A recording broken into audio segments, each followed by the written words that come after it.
kenapa sih di ruangan pengadilan tinggi atau di ruangan peradilan itu tidak ada foto kepala negara atau presiden begitu?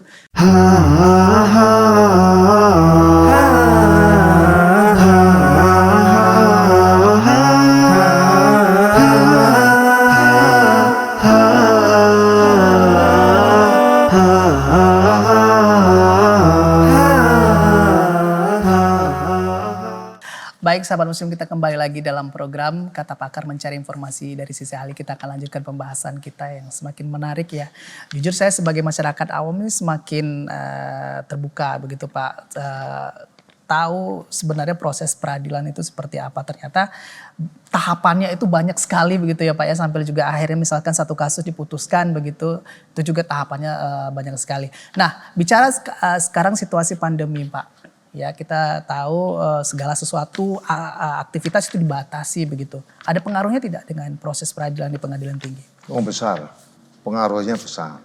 Dan ini banyak hikmah yang kemudian meskipun kita agak terganggu, tapi banyak hikmah yang kemudian bisa kita ambil dari pandemi. Banyak inovasi-inovasi ya, orang jadi kreatif. Ya. Sidang pidana sekarang virtual. Nah, dulu di saat normal itu ya ada keadaan tertentu aja, khusus bisa virtual. Pemeriksaan secara telekonferensi bisa, tapi sekarang hampir semua dijalankan secara virtual. Ya. Kemudian lahir hukum acara khusus yang baru diatur dengan peraturan Mahkamah Agung gitu ya, karena di KUHAP-nya tidak diatur dulu. Jadi banyak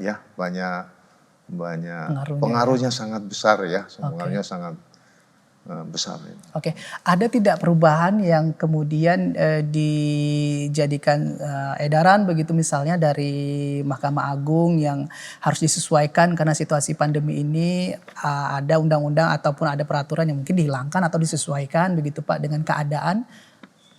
Iya, terutama yaitu dalam proses peradilan pidana itu lahir peraturan Mahkamah Agung mengenai persidangan secara elektronik. Ya. Jadi sekarang karena menghindari penyebaran COVID ini kan, jadi sidang yaitu hakimnya di ruang sidang pengadilan, terdakwanya mungkin ada di tahanan rutan di kepolisian, jaksanya ada di Kejaksaan Negeri atau mungkin datang juga ke rutan atau ke pengadilan. Jadi itu yang kemudian ya karena ini belum diatur di dalam Kitab Undang Hukum Acara Pidana, tapi ini kebutuhan yang harus dipenuhi dalam rangka pelayanan publik, ya dalam rangka pelayanan keadilan. Bagaimana supaya tidak mungkin perkara ini mandek ditunggu sampai selesai pandemi. Harus, karena terdakwa yang ditahan ada masa penahanan yang harus nanti kalau sampai dia keluar dari tahanan apalagi padahal dia itu orang yang berbahaya gitu kan. Jadi proses peradilan harus berjalan, tapi bagaimana caranya? Rutan nggak mau mengeluarkan tahanannya dari sana, takut nanti para tahanan akan terpapar. Yaitu akhirnya ditempuh sidang secara virtual dan sekarang sudah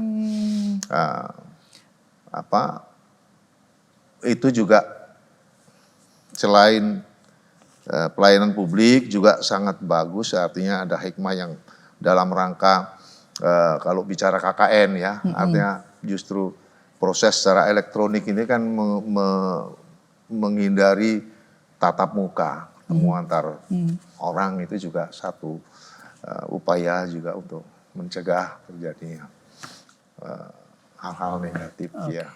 Nah kalau kasus pidana itu kan tinggal menyesuaikan saja begitu ya Pak ya untuk melakukan proses peradilan pada saat pandemi ini. Misalnya tadi Bapak sebutkan mungkin terdakwanya saat di sel begitu ya, kemudian bisa berlangsung sidang begitu. Nah kalau kasus perdata itu kan biasanya kaitannya dengan dokumen-dokumen begitu. Itu bagaimana Pak? Ya, perdata justru sudah lebih dulu melangkah ke elektronik proses ya, e-proses. Jadi sebelum pandemi di Mahkamah Agung sudah mengeluarkan kebijakan namanya e-court, electronic court. Jadi yang dimulai tadinya hanya pendaftaran dan pembayaran saja yang elektronik, tapi ditingkatkan menjadi pemanggilan, kemudian persidangan. Jadi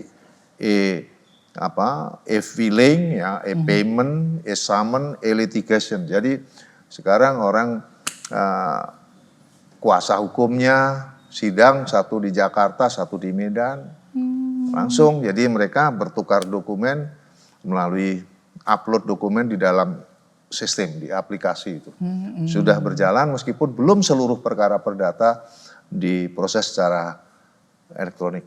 Ada yang masih manual, tapi sampai tingkat banding sekarang sudah ada e-court. Jadi nanti ke depan mungkin tidak ada ya, hampir semua nanti. Sekarang yang e-court tuh kita sudah tidak terima berkas manual. Nah itu yang juga masalah. Semua berkasnya berupa e-dokumen di dalam sistem itu. Oke, sudah berapa bulan kita menjalani situasi pandemi ini begitu, dari beberapa kasus yang sudah ditangani secara virtual begitu. Hambatan apa sih Pak yang paling menjadi masalah begitu dalam proses peradilan selama situasi saat ini? Ya, sangat yang ini ya, karena kita dibatasi waktu, sudah ada aturannya penyelesaian perkara di pengadilan negeri tidak boleh lebih 5 bulan, di pengadilan tinggi tidak boleh 3 bulan.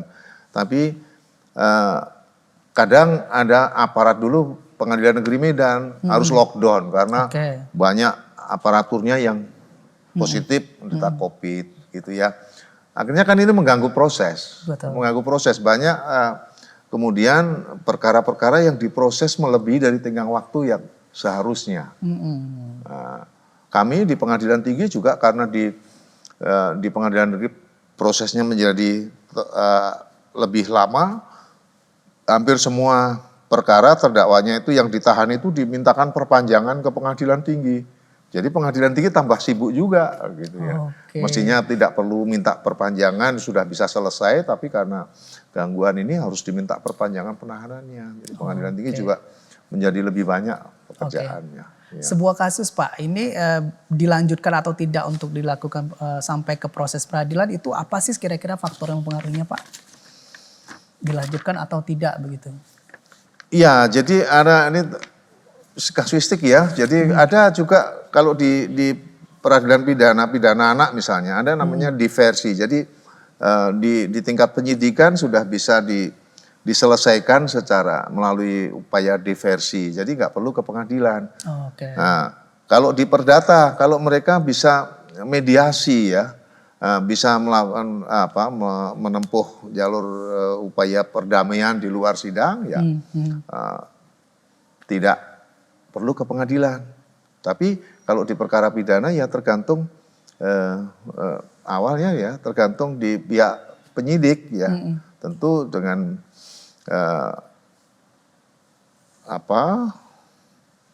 juga didasari kebijaksanaan juga, apakah perkara ini perlu dilanjutkan sampai ke pengadilan apa tidak. Seperti misalnya yaitu pelanggaran protokol kesehatan. Nah saya waktu rapat di Forkopimda juga kalau semua mau diselesaikan dilakukan penindakan hukum pidana semua ke pengadilan, apalagi kalau kena pelaksanaan nanti harus dikurung, mau dikurung di mana?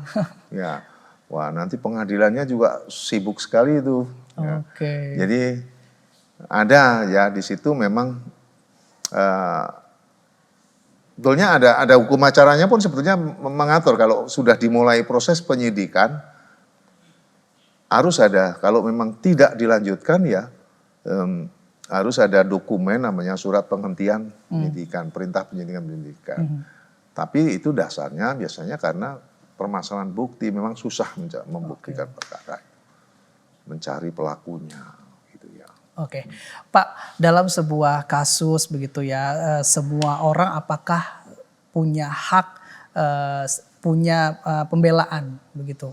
Misalnya nih seorang yang sudah ditetapkan sebagai terdakwa atau tersangka, ada tidak hak untuk dibela dan bagaimana sih sebenarnya prosedurnya dalam sebuah peradilan? Oh iya, semua punya hak dan bukan sekedar itu, kadang pejabat wajib menyediakan kadang dalam keadaan tertentu. Ya. Intinya semua orang diproses secara pidana pengadilan, mulai dari penyidikan dia berhak didampingi oleh penasihat hukum. Oke. Nah, untuk perkara-perkara yang terdakwanya diancam pidana 15 tahun lebih, wajib penyidik, penuntut umum, hakim menyediakan menunjuk penasihat hukum untuk dia. Oke. Kalau dia tidak punya penasihat hukum sendiri, kalau punya mampu membayar sendiri ya silahkan. Tapi kalau tidak mampu, negara mensubsidi, memberikan bantuan hukum. Oke, sekalipun dia memang sudah nyata mungkin ataupun mungkin memang cenderung memang adalah sebagai pelaku begitu yang akan diberikan hukuman, tetap dibela oleh negara. Tetap ada hak, tetap ada hak begitu ya. Karena kan asasnya kan praduga tidak bersalah. Sebelum orang dinyatakan bersalah kan meskipun sudah disidangkan harus dianggap tidak bersalah. Dan itu negara yang membiayai. Iya, negara. Yang tidak, bagi orang tidak mampu loh ya. Kalau orang yang tetap mampu, ada catatannya Pak ya. Ya, yang memang yang diberi bantuan yang orang tidak mampu saja. Oke, baik. Ya, menarik sahabat muslim ya, masih ada satu segmen lagi nanti pembahasan kita yang akan kita lanjutkan nanti bersama Pak Ketua begitu. Nanti setelah jeda tentunya saya akan kembali untuk Anda tetap di program Kata Pakar mencari informasi dari sisi ahli.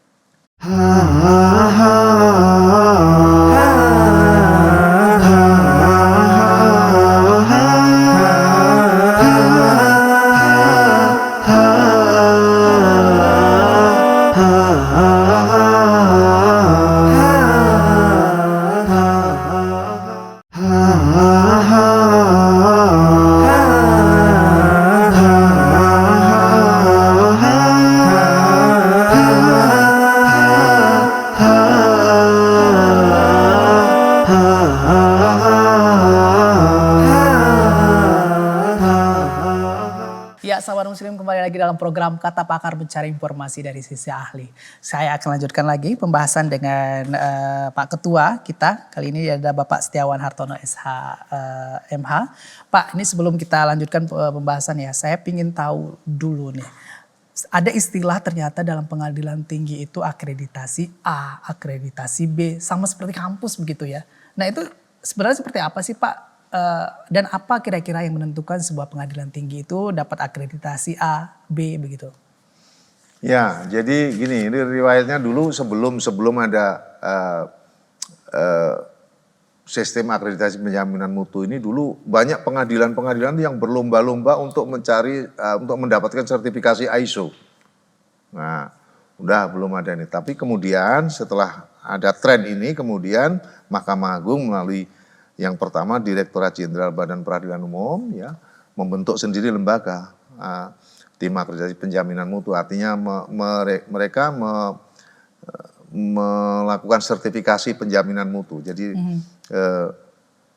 setiap pengadilan sekarang memang semua harus mengikuti itu ya, menjalankan sistem manajemen mutu yang kemudian tiap tahun di assessment untuk pengadilan tinggi oleh Mahkamah Agung, untuk pengadilan negeri kelas 2, kelas 1B oleh pengadilan tinggi. Kami juga punya tim akreditasi penjaminan mutu pengadilan tinggi. Jadi banyak kriterianya banyak sekali, yang baik yang bersifat dokumen, secara fisik, pelayanan publik, semua segala aspek itu. Jadi ada A, B ya, dengan Pengadilan Tinggi Medan sudah mendapat akreditasi A. Hampir seluruh pengadilan negeri juga. Hanya kemarin ada satu pengadilan kita yang dari hasil assessment oleh pengadilan tinggi, dari tadinya akreditasi B malah turun jadi disclaimer. Jadi tapi pada umumnya yang tadinya B jadi A. Ya. Jadi makanya ya, Mas sekarang sudah bisa melihat pengadilan dimanapun, kalau tahu mungkin 5 tahun lalu datang ke pengadilan dengan sekarang sudah jauh berbeda. Berarti pengadilan tinggi Medan yang sudah akreditasi A ada prestasi dong Pak, sampai bisa dapat akreditasi A begitu. Kira-kira prestasinya apa saja Pak? Ya, jadi ukurannya bukan semata-mata prestasi ya, banyak sekali. Dia ada beberapa di leadership ya, kemudian customer fokus di banyak hal ya. Kalau prestasi tentu pengadilan ya kaitannya dengan core bisnisnya ya. Ya itu kita dengan beban perkara yang tinggi dan kita punya punya kesempatan menyelesaikan perkara sampai 3 bulan paling lama. Tapi kita coba lampaui itu. Tahun kemarin kita 98% perkara pidana kita selesaikan kurang dari 2 bulan. Meskipun kita diberi waktu 3 bulan, tapi kita coba percepat penyelesaian perkara. Jadi 98% kurang dari 2 bulan. Hanya 2% yang lebih dari 2 bulan perkara pidana. Itu diantaranya ya. Kemudian ini juga kita sekarang mulai tahun kemarin 2020 kita membangun inovasi mengenai kita punya inovasi aplikasi e-penahanan dan kemarin baru kita kembangkan menjadi tambah e-petikan. Jadi sekarang kalau ada orang menyatakan banding apakah jaksa terdakwa di pengadilan negeri hari ini menyatakan banding, hari ini penahanannya pindah ke PT. Nah, hari ini seharusnya PT juga mengeluarkan penetapan penahanan. Dulu sebelumnya ini tidak mungkin karena harus dikirim melalui pos. Kita punya aplikasi. Hari ini menyatakan banding, pengadilan negeri menginput datanya, kemudian langsung masuk ke pimpinan, apakah ketua wakil, disposisi, diproses di bagian pidana. Dalam beberapa menit penetapan penahanan sudah terkirim ke pengadilan negeri, ke kejaksaan, ke penuntut umum, ke rutan atau lapas. Oke, ini luar biasa sekali ya. Artinya ada penyesuaian terhadap dengan situasi saat ini ya. Masa digital segala sesuatu dilakukan secara elektronik begitu ya Pak ya? Ya itu bukan karena pandemi, itu memang itu bagian dari cetak biru Mahkamah Agung. Jadi tahun 2025 itu pengadilan sudah berbasis teknologi informasi elektronik semua. Oke, luar biasa. Jadi makanya mungkin kita satu-satunya lembaga ya, ada sekarang 911 satuan kerja, semua sudah punya website yang terintegrasi dalam penanganan perkara, ada sistem informasi penelusuran perkara yang terintegrasi seluruh. Jadi semua proses di pengadilan sekarang hampir sudah e-proses. Oke, ini luar biasa sekali sahabat muslim ya. Berarti sekarang segala sesuatunya sudah bisa dilakukan secara digital begitu ya. Ini juga penyesuaian supaya juga segala sesuatunya lebih mudah, lebih cepat begitu untuk bisa dilaksanakan. Baik Pak, kita kembali lagi ke pembahasan. Tadi ada yang tertinggal nih soal pertanyaan dari banyak masyarakat ya. Pengadilan tinggi ini kan lembaga resmi ya begitu. Tapi dalam setiap proses peradilan tidak ada dipajang foto ataupun gambar presiden begitu dan wakil. Nah, ini juga sempat ribut-ribut kemarin juga di beberapa media begitu ya terkait dengan hal tersebut. Nah, ini apa sih sebenarnya Pak? Maksudnya apa yang bisa dijelaskan kenapa hal tersebut bisa terjadi begitu Pak? Yang tidak ada kan di ruang sidang ya. Di ruangan saya ada gambar presiden, wakil presiden. Jadi sebagai lembaga. Tapi ruang sidang adalah area yang disinilah independensi kekuasaan kehakiman itu dijalankan. Nah, mungkin nggak suatu saat presiden itu jadi pihak dalam perkara di persidangan ini? Mungkin. Presiden digugat, presiden dilaporkan. Jadi ada kemungkinan suatu saat presiden, wakil presiden itu kan duduk di kursi situ sebagai pihak dalam perkara. Nah, bayangin kalau ada fotonya gitu ya. Ya. Tapi kalau di ruangan di kantor ada, hanya di ruang sidang saja yang tidak. Karena disinilah apa istilahnya kitohnya pengadilan itu independen itu sebagai lembaga independen itu di ruang sidang ini. Oke. Jadi independensi pengadilan itu ada di ruang sidang. Oke, jadi nggak ada pengaruhnya dengan sah atau tidak sahnya proses peradilan itu ya Pak? Enggak. Nggak ada pengaruhnya. Nggak ada. Bendera negara ada. Negara, tapi presiden selain kepala negara dia kepala pemerintahan. Nah, jadi artinya ada kaitannya dengan independensi lah, ya. Tapi bukan berarti tidak hormat, tidak loyal, tidak respect, enggak. Di ruang pimpinan, di ruang ada.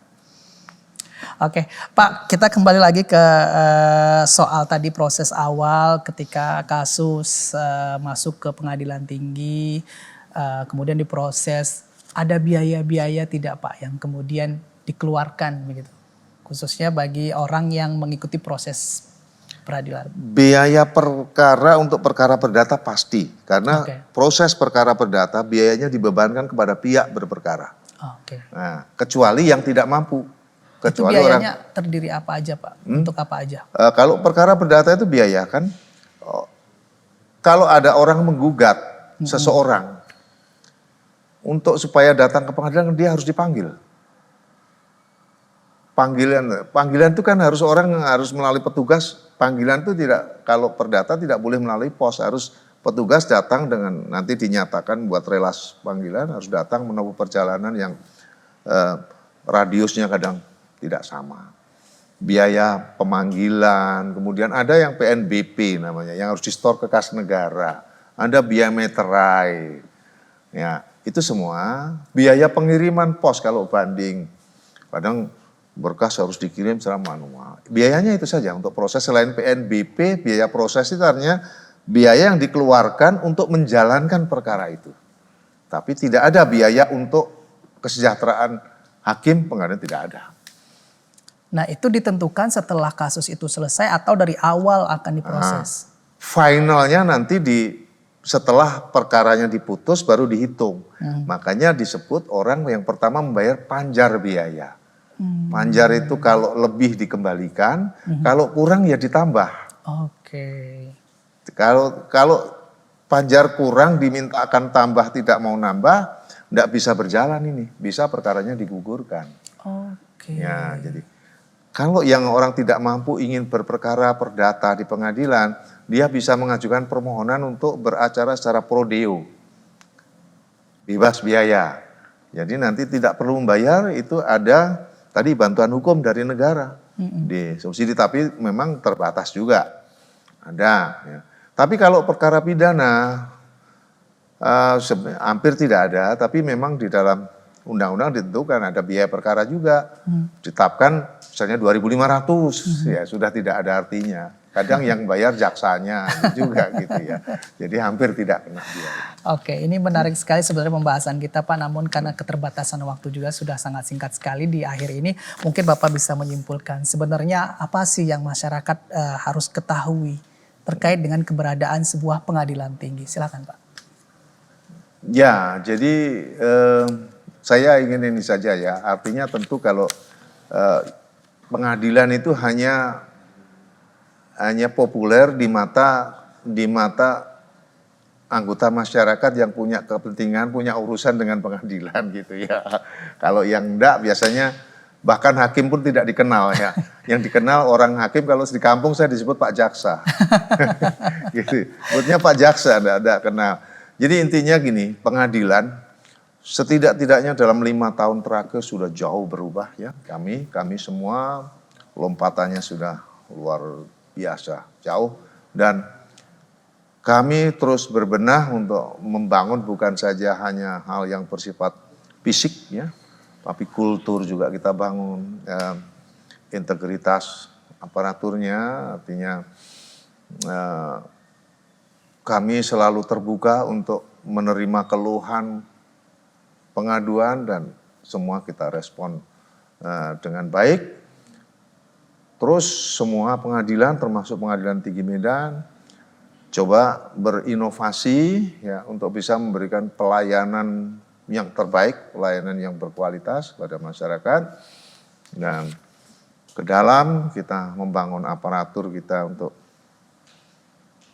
baik dari sisi kualitas, integritasnya semua terus kita bangun Mas, insya Allah. Itu. Baik. Ya, terima kasih Bapak atas edukasinya hari ini, atas banyak sekali yang mencerahkan untuk kita semua, khususnya bagi kita sahabat keluarga muslim ya. Jadi kita lebih mengenal sebenarnya fungsi dari pengadilan tinggi, dari sebuah pengadilan tinggi. Ya, terima kasih sudah menyaksikan program Kata Pakar di kesempatan kali ini. Insya Allah bermanfaat untuk kita semua. Dan saya mewakili seluruh kru dan kerabat kerja yang bertugas pamit undur diri dari hadapan Anda. Dan bagi Anda sahabat muslim, bagi kita semua selamat menjalankan ibadah puasa di bulan suci Ramadan kali ini. Mudah-mudahan ibadah puasa kita diterima di sisi Allah Subhanahu wa taala. Assalamualaikum warahmatullahi wabarakatuh.